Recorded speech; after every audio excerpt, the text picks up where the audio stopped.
Welcome to my YouTube channel. कैसे हैं आप सभी? उम्मीद करता हूँ बहुत अच्छे होंगे, बेहतरीन होंगे। तो आपने हमारी पिछली क्लास जो बजट की देखी वो मुख्तसर सा थी, और आज हम कुछ पॉइंट पर बजट से आपसे बात करने वाले हैं। ठीक है, कि हमारे बजट में क्या क्या पॉइंट बनेंगे और इससे क्या क्या करंट अफेयर के क्वेश्चन बन सकते हैं। चलिए जानते हैं बजट के बारे में। बजट क्लास को शुरू करने से पहले एक बात मैं आप लोगों को बता देना चाहता हूं कि यदि मेरी क्लास आपको पसंद आती है तभी आप वीडियो को लाइक कीजिएगा और सब्सक्राइब कीजिएगा। ठीक है, चलिए हम क्लास को स्टार्ट करते हैं। हमारे इसमें क्या क्या पॉइंट बन सकते हैं हम इस पर बात करते हैं। जैसे हमारा पहला पॉइंट होगा total budget of Indian government. ठीक है, भारत सरकार की कुल कितनी बजट है। जो बजट पेश हुआ है मैं उसी के आधार पर बात करने वाला हूँ। मैं एडिशनल कुछ भी आपको अपनी तरफ से नहीं बताने वाला हूँ। ठीक है, जो इंडियन गवर्नमेंट का जो बजट पेश हुआ है 1 फरवरी 2025 को, उसी के अकॉर्डिंग, उसी पे रिलेटेड मैं आप लोगों से बात करूंगा और इससे आपका क्वेश्चन क्रिएट होगा। करंट अफेयर का बेहतरीन क्लास होगा ये आज का, और इसी से आप क्वेश्चन क्रिएट भी करेंगे और इसी से नॉलेज भी आप अपने नॉलेज को बढ़ाएंगे। ठीक है। तो इस बार जो बजट 1 फरवरी 2025 को पेश हुआ है, यह बजट पूरा टोटल कितने का है? 50,65,000 करोड़ रुपए का है। ठीक है, ये जो बजट पेश हुआ 1 फरवरी 2025 को, इसकी पूरी बजट 50,65,000 करोड़ रुपए की टोटल बजट है हमारा। अब इस हिसाब से बात किया जाए, मतलब इस बजट के अनुसार, अगर इस बजट के अनुसार हम बात करते हैं तो इस समय हमारे देश की, मतलब भारत की कुल जनसंख्या 145 करोड़ आबादी है। ठीक है, 145 करोड़ है। इस बजट के अनुसार एक व्यक्ति पर 34,000 रुपये इंडियन गवर्नमेंट यानी कि मोदी सरकार खर्च करने वाली है। ठीक है, मतलब आप समझ गए होंगे कि एक व्यक्ति पर 35,000 रुपये लगभग खर्च होगा। 34,000 समथिंग है, लेकिन हम नियर अबाउट में मान लेते हैं कि 35,000 रुपये पर व्यक्ति पर खर्च होगा। अब इसके बाद आता है सरकार की आय कितनी है। ये भी जरूरी है कि सरकार की आय कितनी है, कितनी खर्च होने हैं। तो सरकार की आय की बात कर ली जाए तो 34,96,000 करोड़ है। सरकार की जो आय है 34,96,000 करोड़ है, लेकिन जो बजट पेश हुआ है 50,65,000 रुपये का पूरा टोटल पेश हुआ है। लेकिन यहाँ पर देखा जाए तो सरकार की आय लगभग 15 लाख रुपये का 15,00,000 करोड़ कम है। तो टोटल इसका मतलब है कि 15,68,000 रुपये जो इस बार है खर्च ज़्यादा है। इसी खर्च के अनुसार हम एक आप लोगों को बात बताना चाहेंगे कि आमदनी अठन्नी खर्चा 1 रुपये। ठीक है, हमारी आमदनी कम है, खर्चा जो है ज़्यादा है, लेकिन इससे बहुत सारे आपको बेनिफिट मिलने वाले हैं। गवर्नमेंट जो आप पे खर्च कर रही है, जो बजट आप हमारे ऊपर लाया गया है, इस पर बहुत ही ज़्यादा बेनिफिट भी है और गिनी चुनी कंपनियों को घाटा भी हुआ है, लेकिन बेनिफिट ज़्यादा हुआ है। क्या बेनिफिट हुआ है, क्या इस पर लागू होगा, क्या टर्म एंड कंडीशन होंगे, वो आपको आगे वीडियो में बताने वाले हैं। आप लास्ट तक बने रहिएगा। इससे रिलेटेड मैं आप लोगों को क्वेश्चन भी क्रिएट करके दूंगा। ठीक है, अब 31 मार्च 2025 तक भारत सरकार यानी मोदी सरकार पर कुल कर्ज 1,81,74,000 करोड़ का कर्ज हो जाएगा। मतलब कर्ज की बात की जाए तो 31 मार्च 2025 तक 181,74,000 करोड़ रुपए का खर्च हो जाएगा, टोटल कर्ज जो हमारा होगा। अब इस आंकड़े के अनुसार मैं आपको बता दूं कि भारत की पूरी अर्थव्यवस्था 324 लाख करोड़ की है, और ये कर्ज हमारी अर्थव्यवस्था के टोटल 56% है। ठीक है, आमदनी हमारी कितनी है, आय हमारी कितनी है? 24,96,000 करोड़, और बजट पेश हुआ है 50,65,000 करोड़ रुपए की। और उसके बाद हमारी जो अर्थव्यवस्था है 324 लाख करोड़ की, मतलब ये हमारी पूरी जनसंख्या का 56% है। ठीक है, ये कुछ पॉइंट थे, और आगे पॉइंट जो हमारा बनने वाला है, भारत में औसतन हर व्यक्ति पर 1.25 लाख रुपए का खर्च है। भारत के प्रति व्यक्ति कर्ज जो हमारा होगा हमारे पे 1,25,000 रुपये का टोटल कर्ज है। लेकिन आप इस चीज़ से न घबराइए।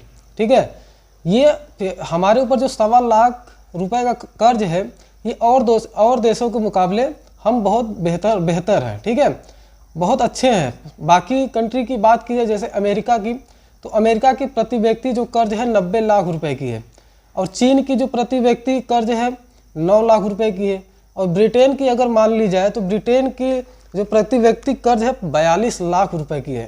तो हमारा कर्ज उनके कर्ज में बहुत फ़र्क है, हम बहुत ही बेहतर है उनसे। ठीक है, आगे हमारा क्या है, जैसे हमारे ऊपर हमारे भारत देश के ऊपर टोटल कर्ज है 181,74,000 करोड़ का होने वाला 31 मार्च तक। लेकिन उसमें क्या फ़र्क है, 181,74,000 करोड़ में जो हमारा आंतरिक कर्ज है, मतलब हमारे अपने देश का जो कर्ज है 175.6 लाख करोड़ रुपए का, मतलब हमारा जो आंतरिक कर्ज है 175.6 लाख करोड़ रुपए का, और हमारा विदेशी जो कर्ज है 6.2 लाख करोड़ रुपए का। तो इससे हम आंकड़ा लगा सकते हैं कि हमारे ऊपर विदेशी कर्ज नहीं है, हमारे खुद के आंतरिक कर्ज बहुत ज़्यादा है। यदि मान लीजिए विदेश वाले जो विदेशी हैं, जो विदेशी कर्ज हैं, वो हमारे पे दबाव बनाते हैं कर्ज वापस करने का, तो हमें बहुत उससे अफेक्ट नहीं पड़ने वाला है। ठीक, अब आगे बात करते हैं 12 लाख रुपए की चर्चा इतनी क्यों है, क्यों इतनी 12 लाख रुपए का इस बजट के बाद इतना चर्चा हुआ।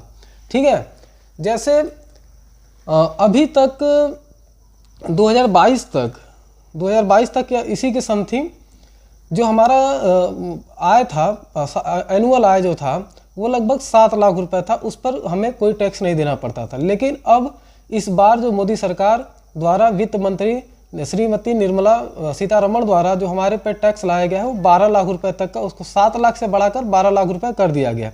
तो अब हमें 12 लाख रुपए समथिंग तक हमें कोई टैक्स नहीं देना पड़ेगा। ठीक है, अब उसके बाद बात करते हैं पिछली सरकार में हमारे ऊपर क्या टैक्स था। हम बात करें यूपी में, यूपी के 2005 में, सन 2005 में हमारे पर 1 लाख रुपए तक कोई टैक्स हमें नहीं देना पड़ता था। मतलब हम 2005 की बात करें तो यूपी गवर्नमेंट द्वारा माननीय उस समय के जो भी मुख्यमंत्री रहे उनके द्वारा हमें जो हमारी आमदनी होती थी 1 साल की, उस पर हमारे आय पर 1 लाख रुपए का यदि कोई हमारी आमदनी होती थी तो हमें उस पर कोई टैक्स नहीं देना पड़ता था। उसके बाद 2012 में 1 लाख रुपए से बढ़ाकर इसे 2 लाख कर दिया गया। सन 2012 में इस टैक्स को 1 लाख रुपए से करके 2 लाख रुपए तक बढ़ा दिया गया। मतलब 1 लाख रुपए की बेनिफिट हमें हुआ, हमारे मतलब पूरे आय का 2 लाख रुपया, पूरे सालाना आय का 2 लाख पे हमें कोई टैक्स नहीं देना पड़ता था। ठीक है, अब बात करते हैं मोदी सरकार ने जब 2014 में इसे बढ़ाकर 2.5 लाख रुपए कर दिया। माननीय श्री नरेंद्र मोदी द्वारा वो कर्ज जो 2 लाख, मतलब वो जो टैक्स था जिसपे हमें टैक्स नहीं देना पड़ता था 2 लाख से उसे बढ़ाकर 2.5 लाख रुपए कर दिया गया। अब 2019 में इसे बढ़ाकर 5 लाख कर दिया गया। अब इसी बात पे हम मेन मुद्दे पे आते हैं कि 2024 मतलब 2019 में 5 लाख किया गया, लेकिन 2023 में इसे 7 लाख बढ़ाकर किया गया, और इस समय 2025 में ये अब हमारे ऊपर 12 लाख रुपए का कर दिया गया। 12 लाख तक हमें इस पर कोई टैक्स नहीं देना पड़ेगा। अब बात करते हैं 145 करोड़ के भारत के सिर्फ 2 करोड़ 145 करोड़ की आबादी में भारत के सिर्फ 2 करोड़ 81 लाख ही लोग टैक्स देते हैं। मतलब ये हमारा पॉइंट बनता है कि भारत के कितने व्यक्ति टैक्स देते हैं। टैक्स पेयर जो व्यक्ति हैं वो 2 करोड़ 81 लाख ही लोग हैं। ठीक है, ये पूरे देश की आबादी का सिर्फ 1.9%, मतलब ये हमारे पूरे देश का 1.9% है जो टैक्स पेयर है। ठीक है, मतलब 7.54 करोड़, 145 करोड़ की आबादी में 7.54 करोड़ लोग ही टैक्स देते हैं। ठीक है, ये जो टैक्स है केवल सरकारी कर्मचारियों पर ही नहीं बल्कि देश के प्रत्येक व्यक्ति पर लागू होता है। लेकिन ये लागू कब होगा, ये अभी लागू नहीं होगा। ये कब लागू होगा ये हम आपको आगे बताने वाले हैं। ये सभी लोगों के लिए है, चाहे वो दुकानदार हो, चाहे बिजनेसमैन हो, चाहे वो सरकारी कर्मचारी हो, नौकरी करने वाले हों, सभी पर ये टैक्स लगाया गया है। बल्कि एक बात और बताते चले आपको कि जो ये 12 लाख रुपए का टैक्स है सरकारी कर्मचारियों के लिए बहुत ही बेनिफिशियल होने वाला है। वो ऐसे एग्जाम्पल के तौर पे मैं आप लोगों को बता दूं कि मान लीजिए यदि किसी सरकारी कर्मचारी की जो एनुअल सैलरी है वो 12 लाख 75,000 रुपये है। ठीक है, तो 75,000 रुपये का उन्हें रिटर्न डिडक्शन दिया जाएगा। ठीक, तो स्टैंडर्ड डिडक्शन जिसे बोला जाता है, स्टैंडर्ड डिडक्शन उसे मिलेगा। मतलब उनकी 12,75,000 के बाद 75,000 को माइनस करके उनको 12 लाख रुपए ही मान उनकी सैलरी होगी। 12,75,000 के बाद यदि उनकी सैलरी में कुछ इजाफा होता है तब उसका उन्हें टैक्स देना पड़ेगा 75,000 के बाद, 12,75,000 के बाद। इसके अलावा ये बदलाव न्यू टैक्स रिजीम लागू होंगे। अब न्यू टैक्स रिजीम क्या होते हैं और ओल्ड टैक्स रिजीम क्या होते हैं, मैं इसका आपको पूरा ब्यौरा दे देता हूँ। आप साइड में स्क्रीन पर देख सकते हैं कि न्यू टैक्स और ओल्ड टैक्स रिजीम क्या क्या है, कैसे कैसे लागू किया गया। ठीक है, आप वीडियो को पॉज करके इस चीज़ को स्क्रीन पर जो हम आपको दिखा रहे हैं वो आप देख लीजिएगा, इससे आपके नॉलेज में इंक्रीमेंट होगा। ठीक है,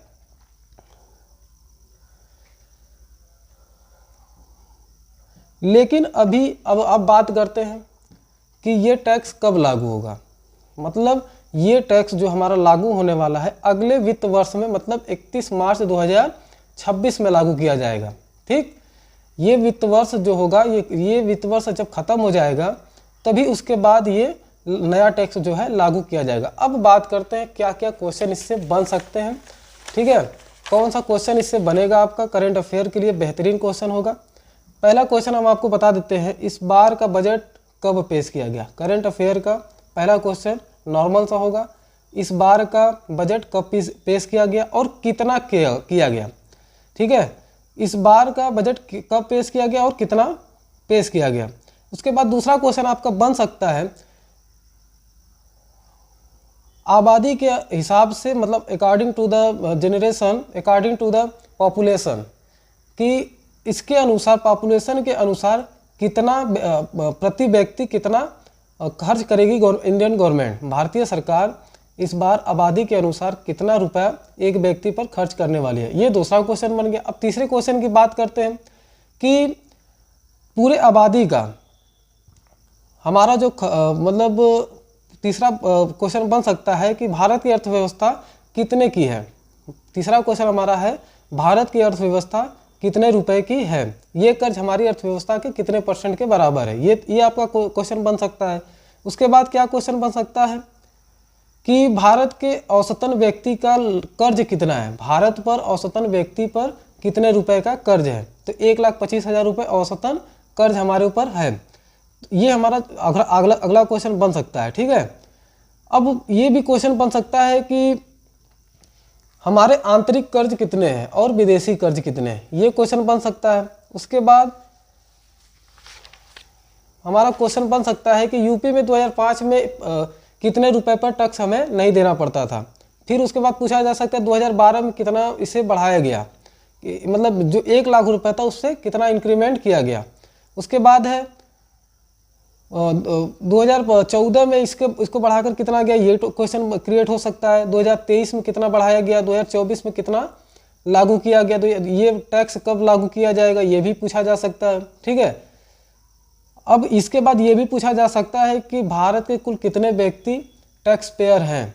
ठीक है, इनडायरेक्टली हम देखें तो हम सभी लोग टैक्स देते हैं, लेकिन डायरेक्ट टैक्स गवर्नमेंट को कौन देते हैं, वो सिर्फ 2.81 लाख ही लोग हैं, मतलब 2,81,00,000 ही लोग हैं जो सरकार को टैक्स देते हैं। ठीक है, अब उसके बाद बता दें आपको कि इसका अगला क्वेश्चन क्या बन सकता है कि ये पूरे देश की कुल आबादी का कितना % टैक्स देने वाले लोग हैं। तो 1.9% लोग ही टैक्स पेयर हैं।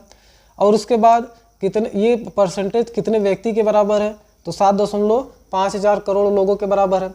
ये ऐसे क्वेश्चन आपके बन सकते हैं। ठीक है, तो चलिए हम फिर आप लोगों के सामने पेश होंगे अगले सेशन में एक नए टॉपिक के साथ, एक नए एनर्जी के साथ और एक नए नॉलेज इंक्रीमेंट के साथ। तब तक के लिए धन्यवाद, मिलते हैं अगले क्लास में। Take care.